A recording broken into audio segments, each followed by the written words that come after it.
Hello and welcome to Trig Day 2. Hope you had a lot of fun sketching angles yesterday. I want to start with a quick warm-up, so if you can pause the video and try these two questions. The first one's a sketch an angle, and then number two, see if you can figure out what those equivalent degree measurements would be. I know we haven't really talked about that, but I think some of them you should be able to get. So try that for a couple minutes and then press play. And while you're pondering the warm-up, know that despite its hump, camels have a straight spine. Who knew? Okay, give it a shot.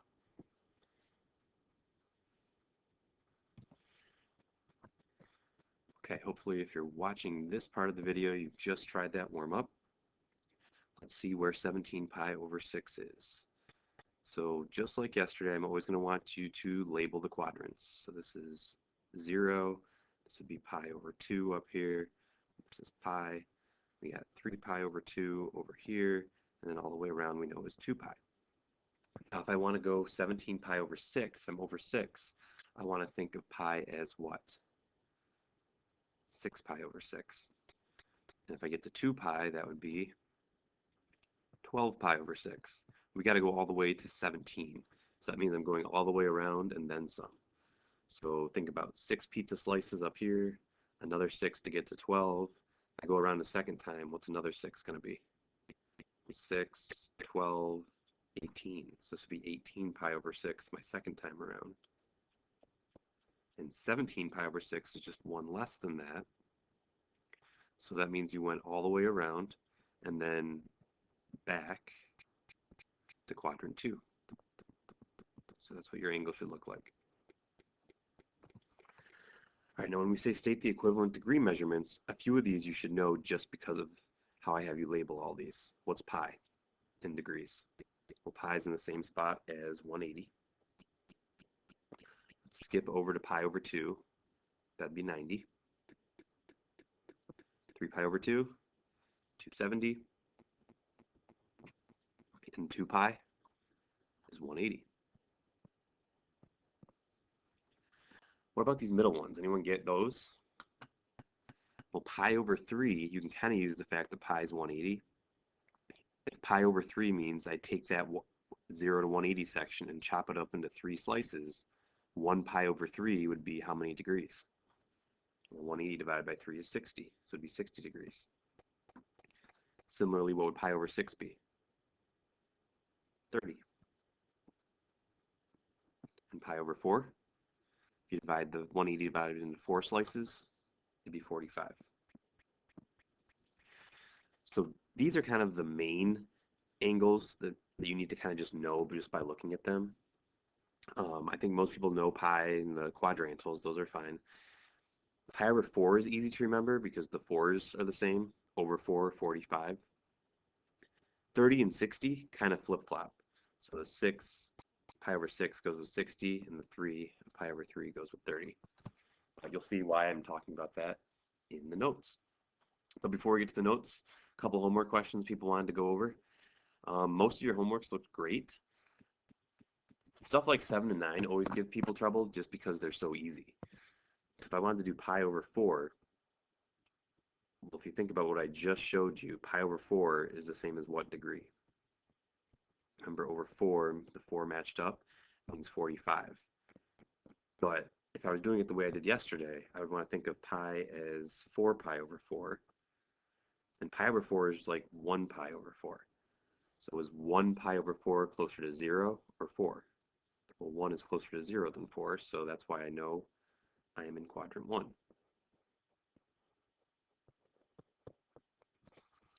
Similarly over here with negative 1 pi over 6, what's a negative mean? Just means we're going the opposite clockwise direction. So this would be negative pi over 2, negative pi, negative 3 pi over 2, and negative 2 pi. So I'm over 6, so what would I want to think of negative pi as?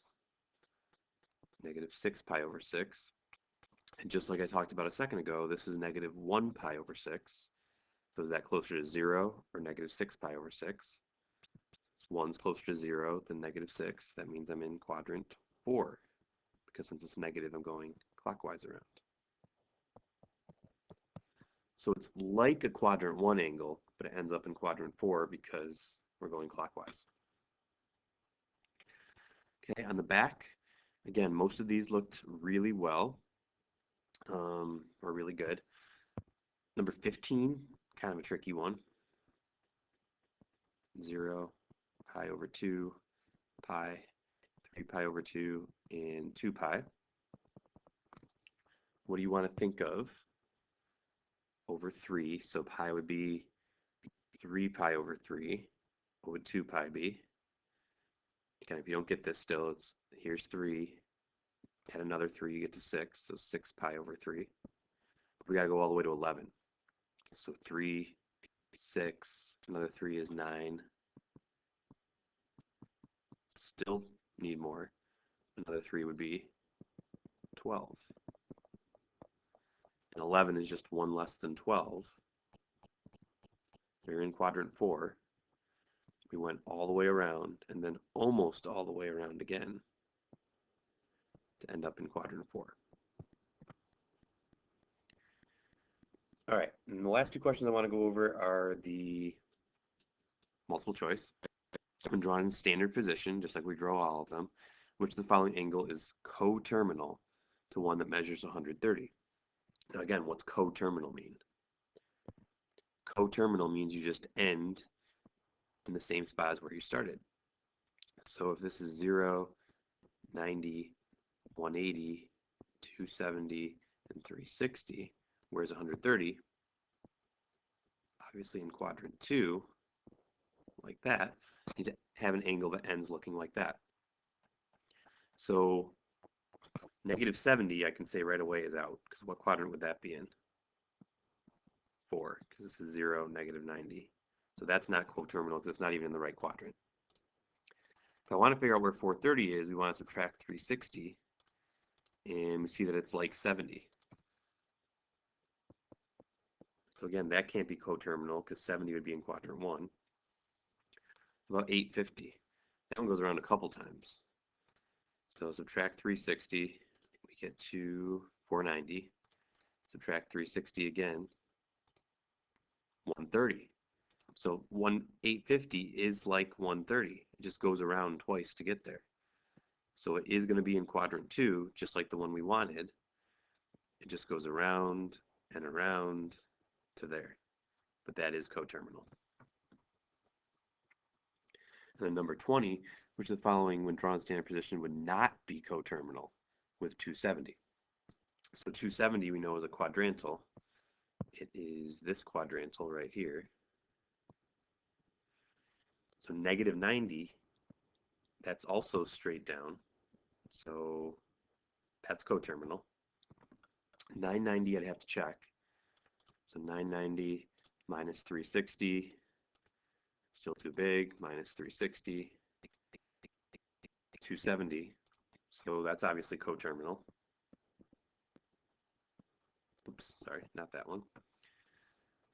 630, well, you can see right here, when I took 630 minus 360, I got 270. So that's coterminal. What about 720? Hopefully this one doesn't work, because that's the only one we got left. 360, and I think you know right now, that's going to be 0.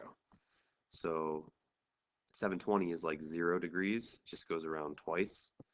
So that's coterminal with not coterminal with 270, because it's not in the same downward spot. Okay. If you had other questions, please email me, but I think most of you are on the right track. And let's get to today's notes. Now you might notice some of today's stuff might look familiar from geometry. And geometry is a little bit related to this trigonometry unit. You'll see eventually though we're going to get kind of more into algebra. Special right triangles. Okay, so it says use the Pythagorean theorem to find the missing side for each of the triangles below. Okay, what's the Pythagorean theorem first off? Pythagorean theorem is a squared plus b squared equals c squared.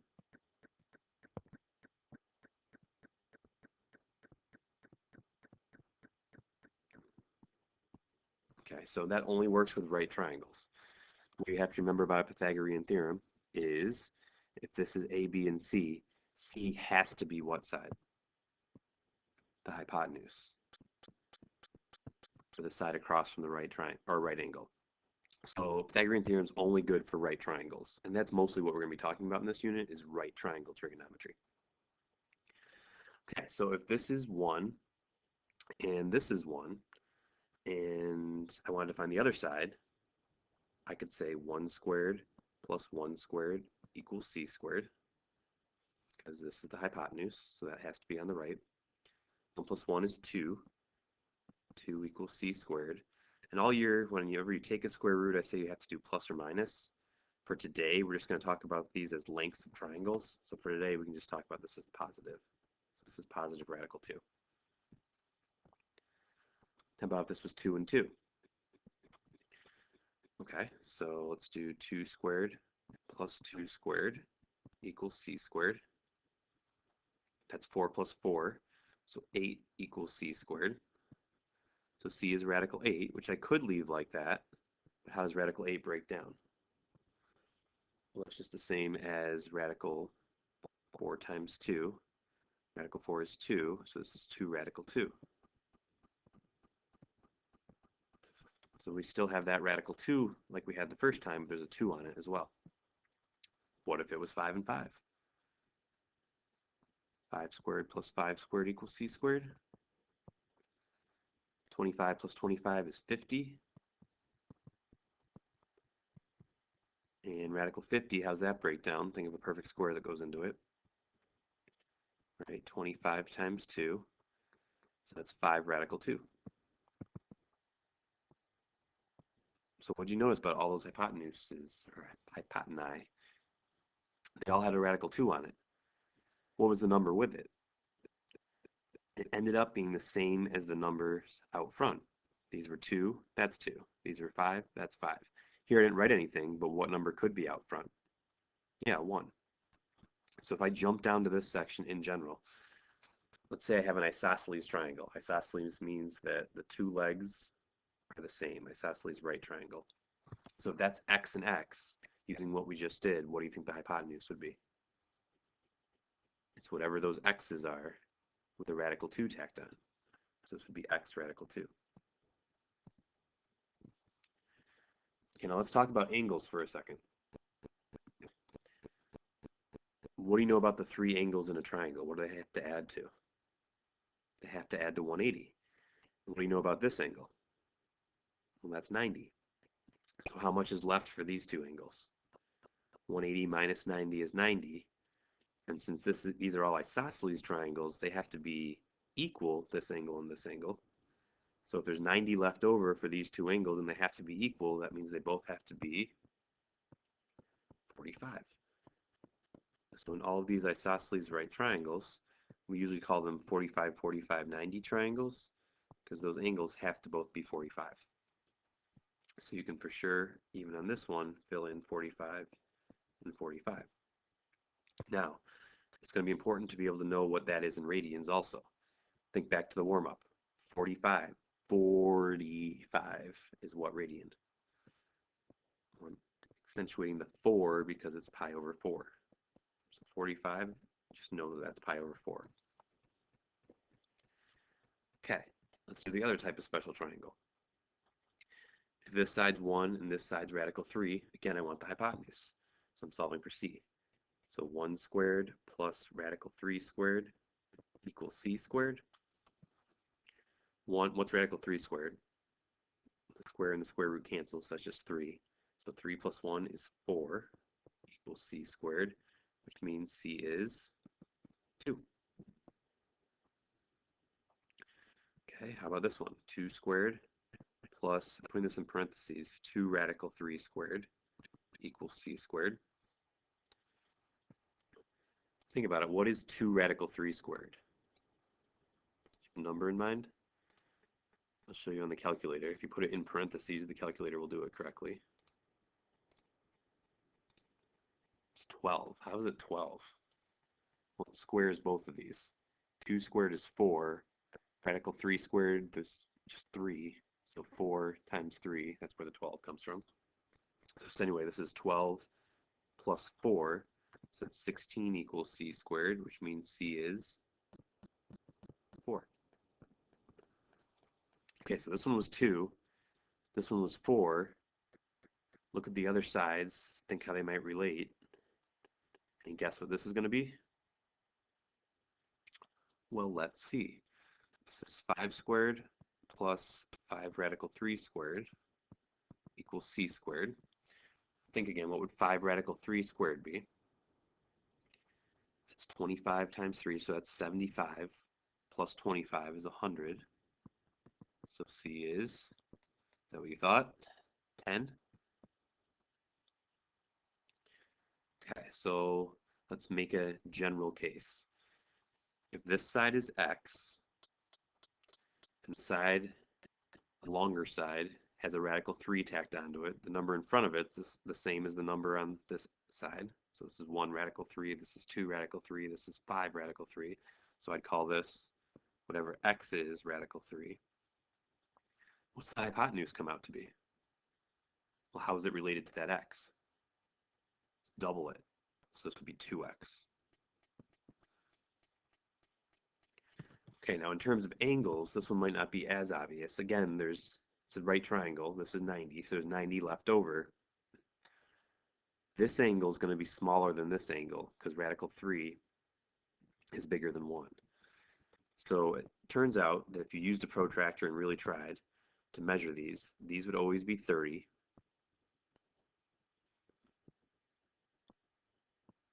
And these would always have to be 60 then. My quick way to remember that is that the 3's like to hang out together. So radical 3 with the 30's. So the 30 is the one that's closer to the side that's radical 3. So that means this one down here is 30. This one up here is 60. In radians, what does that mean? What did I say about the pi over 3 and pi over 6? They kind of flip-flop. So 60 is pi over 3, and 30 is pi over 6. So the 4's match up, 4 with 45. But the pi over 3 and pi over 6 don't go with 60 and 30. They go with the opposites, 30 and 60. Okay, so this is the big idea that you need to know. And hopefully you've seen those triangles. I think you've seen them in the past. This could seem familiar. So what I want you to do is use those, fill in any missing sides or missing angles. So for example, when I look at this one, I see that it's a 30, 60, 90, so I'm looking at this triangle. Okay, and then I got to figure out what I know. The 4 is the side next to the 60. The side next to the 60 is x. So what I know for this first triangle is that x is 4. So if x is 4, next to 30 would be 4 radical 3. And the hypotenuse would be 2 times 4, or 8. That's it. Here I have a 45, 45, 91. 10 is on one of the legs, and the legs are always x. So I know in this case that x is 10. So down here, this x would also be 10.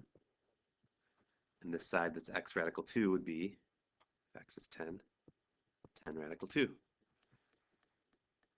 So basically you want to figure out what x is, and then fill in the missing sides, almost like a formula you're plugging into. All right, next page. All right, I'm going to redraw those triangles real quick, just so we have them over here. 45, 45 was x, x, x radical 2, and 30, 60, 90. This is x radical 3, because the 3 hangs out with the 30. That's x, and that's 2x. The other thing you can remember is there's some sort of 2 on each hypotenuse. Okay, now the first thing I see in number 3 is that I have radians. You might want to think of them in degrees. What's pi over 3? That's 60, and pi over 6 is 30. So what's x here? I'm in this triangle. Next to 60 is x. So for number 3, I know that x is 6. So this has to be 6 radical 3. And this would be 2 times 6, or 12. Okay, number 4, I see pi over 4, pi over 4. Pi over 4 makes me immediately think that it's 45. Now 5 radical 2 is where the x radical 2 is. So 5 radical 2 is x radical 2. So well, that means what's x? I'll have a kind of a mini equation I can even solve here. If I divide both sides by radical 2, cancel, cancel, you get 5 equals x. And I think you could have seen that just by looking at it. Do I think you needed to do that equation? Not really. But you'll see why I did it in a second. But if x is 5 and the missing two sides are just x, that means they're both 5.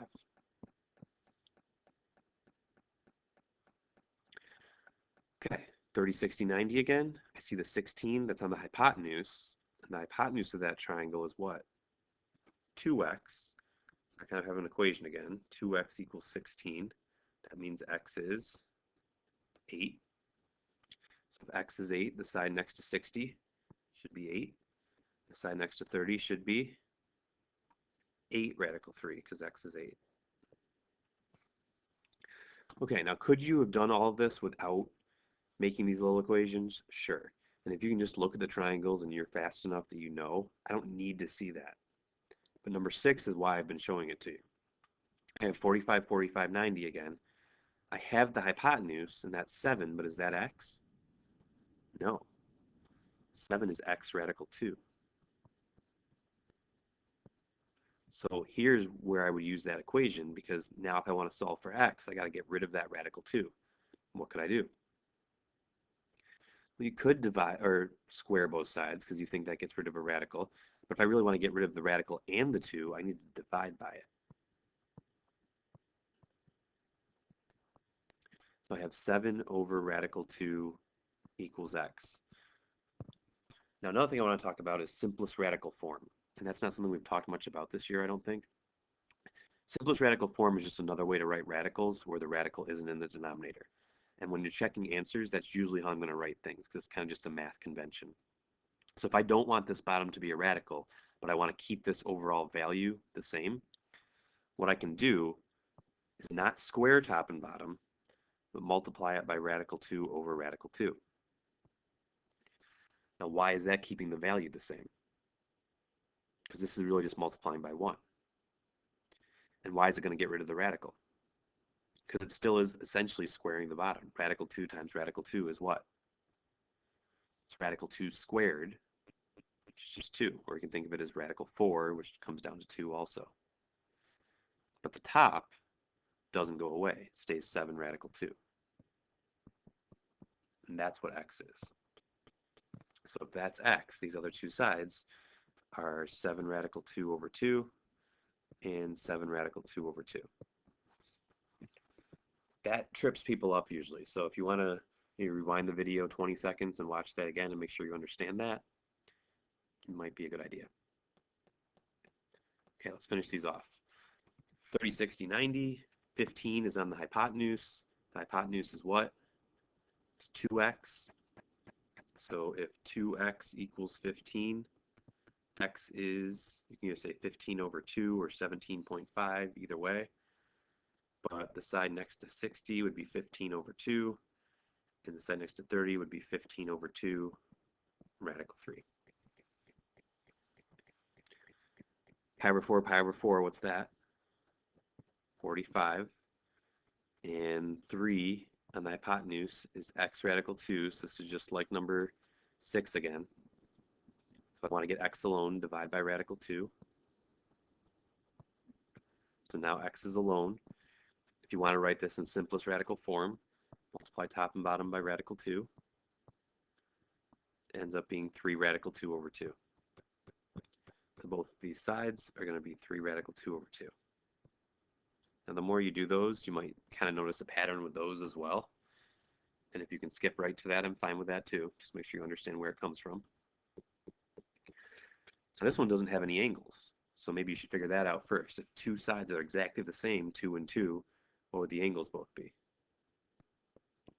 45, 45. You can do degrees or radians if it doesn't specify. So now that I know that, 2 is on the side with x, so x is 2. The hypotenuse would be 2 radical 2.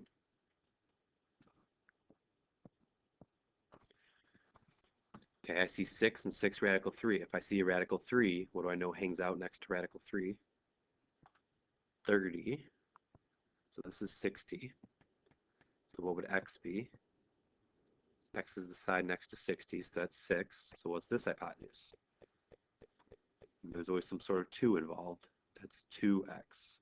So if x is 6, that's going to be 12.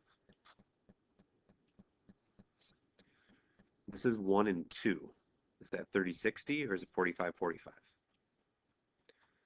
It's dangerous to go off what the picture looks like. It doesn't look like an isosceles triangle. But also, since this isn't a radical 2, it's got to be a 30-60. Oops. Yeah, but 30 has to be up there. 60 has to be down here because there's no radical 3 on this side. So that means x is 1 because x is the side next to 60. So 30 is 1 radical 3 or just radical 3. And the last one, if I see 1 in radical 2, you should know right away the other side is 1, 1, 1 radical 2. And your angles are both 45. All right. So pause the video for a second and take 2 minutes and see if you can find all missing sides and angles for those two triangles. Go.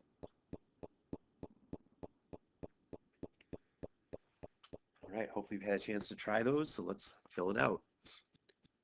3 and 3, you know the angles have to both be 45. And if you see 3 and 3, this side has to be, well, if x is 3, this is 3 radical 2. This one I see a radical 3 right away, so I know to put 30 in that spot. This is going to be 60. The side next to 60 is x, so I can say that x is 2. I know the hypotenuse is 2x, so that's going to be 4. All good? Of course it is. Hopefully that makes sense. All right, last page. Right triangle trig. Don't know if you've seen this before. I think it had shown up maybe in Algebra 1. But if I'm given a triangle and a specific angle, here I have theta written. This, the side across, we know this is the hypotenuse always. So the side across in the right angle for sure is the hypotenuse. So on this triangle, which side would it be? This one. Now the side that's across from theta, I call that the opposite side. So which one of these, if this is my angle that I care about, would be the opposite side? Go across from it. So it's this one. And is this sounding familiar? Do you know what this side is called? The side next to it? Next to means adjacent. So we call that the adjacent side. The word is really ADJ ECENT, but we just say ADJ for adjacent. Okay, so we know hypotenuse is always across from right angle.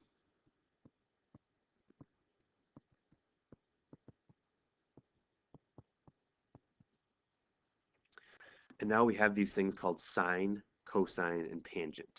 Don't say sin, cos, and you can say tan. But when you say sin of theta, you sound like a fool. And every math teacher ever is going to think you're a fool if you say sin of theta. Don't do that. It's dumb. Anyway, sine of theta is opposite over hypotenuse. It's the opposite side divided by the hypotenuse. These are all ratios. Cosine of theta is adjacent over hypotenuse. And then tangent of theta is opposite over adjacent. I think you've seen those before. If not, I'm kind of starting from scratch anyways. You probably have heard of SOHCAHTOA. SOHCAHTOA. That's how people remember what all of these are. Sine is opposite over hypotenuse. Cosine is adjacent over hypotenuse. Tangent's opposite over adjacent. So it says find the values of the indicated trig functions, express answers in simplest radical form when necessary. So no radicals in the bottom. So first off, if I'm talking about sine of theta, I'm talking from this angle right now. Then 5 is the hypotenuse, which side is opposite theta, 4. And which side's next to theta, the adjacent is 3. So when I'm talking about sine, cosine, and tangent, we have to say of what angle. if you just say sine with no angle, like if you just wrote this, that doesn't really mean much. It's like you're just writing this. Sine of what? Square root of what? So of what angle? So anyways, sine, so is opposite over hypotenuse. So the opposite from theta is 4. The hypotenuse is 5. So this would be 4/5. That's already reduced. Cosine of theta, ka in SOHCAHTOA, is adjacent, which is 3, over hypotenuse, which is 5.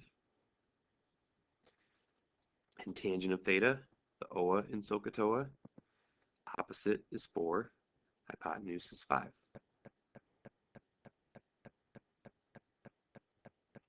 But as you can see, I just made a mistake. It's supposed to be opposite over adjacent, and adjacent is 3, so it should be 4/3. Sorry about that.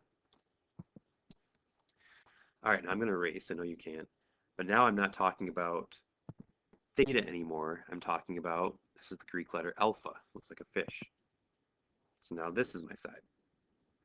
Hypotenuse is never going to change because that's always the side across from the right angle. But what's the opposite side now? Now it's 3. And this is the adjacent side. So when I do sine of alpha, opposite over hypotenuse, it's going to be 3 over 5. Cosine of alpha, which is adjacent over hypotenuse, is 4 over 5. And tangent of alpha, which is opposite over adjacent, is 3 over 4. So that's why it's important to make sure you know what angle you're talking about, because you get totally different answers, as you can tell. Now in this one, I'm only talking about this one angle x, but I'm missing a side. So how could I get what that side is? Well, it's not really a special triangle, because if this was x, this wouldn't be 2x. So it's not a 30, 60, 90. Don't assume it is. So what's the only way I could figure out the missing side? Yeah, I could still do Pythag. A squared plus b squared equals c squared. What side has to be c? The hypotenuse, so 8. So that's 8 squared. It doesn't matter if I call a2 or b2, but I'll just use a.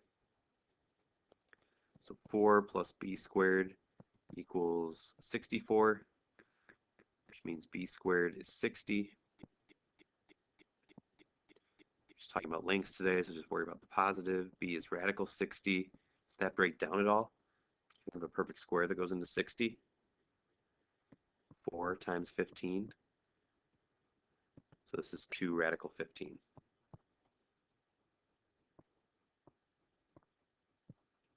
Okay, now I'm talking about angle x. Which side's the hypotenuse? We know that's going to be 8. Which side is opposite? Across from x is 2. And which is the adjacent side? The one we just found. So sine, SOHCAHTOA, opposite over hypotenuse, would be 2/8, which we want to reduce to 1/4. Cosine, which is adjacent over hypotenuse, is 2 radical 15 over 8, which again you want to reduce. That becomes 1 radical 15, or just radical 15 over 4. And then tangent, opposite over adjacent, is 2 over 2 radical 15. Now, there's a radical in the bottom, but I'm going to reduce first. You always want to reduce first. So what's that going to become? Not just radical 15, that's in the denominator. It's 1 over radical 15. But then if I want simplest radical form, I don't want radical in the bottom. So multiply top and bottom by radical 15, like we did on the last page. So now the top is radical 15 over the bottom, which is also 15. So radical 15 over 15 is equivalent to 1 over radical 15. All right, why don't you try this last one real quick? Pause the video again, see if you got it.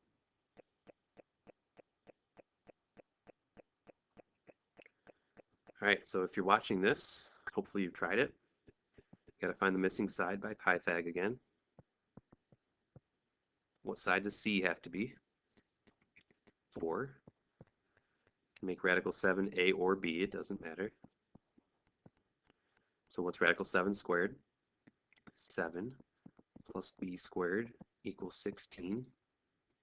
Subtract the 7, you get b squared equals 9, and b is 3.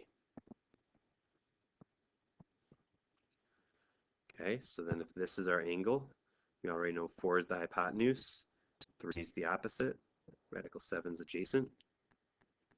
So sine of, it's beta, opposite over hypotenuse is 3/4. Cosine of beta, adjacent over hypotenuse, is radical 7/4. And tangent of beta, opposite over adjacent, it would be 3 over radical 7, but in simplest radical form, what's that going to turn into? Multiply top and bottom by radical 7. Should get 3 radical 7 over 7. And that doesn't reduce anymore. All right, so there you have it, day 2. Go ahead and give the homework a shot. Remember to watch out for those tricky 45/45s where there's no radical on the hypotenuse. You can go back and look at your notes to figure those out if you have trouble. But email me with questions. Good luck.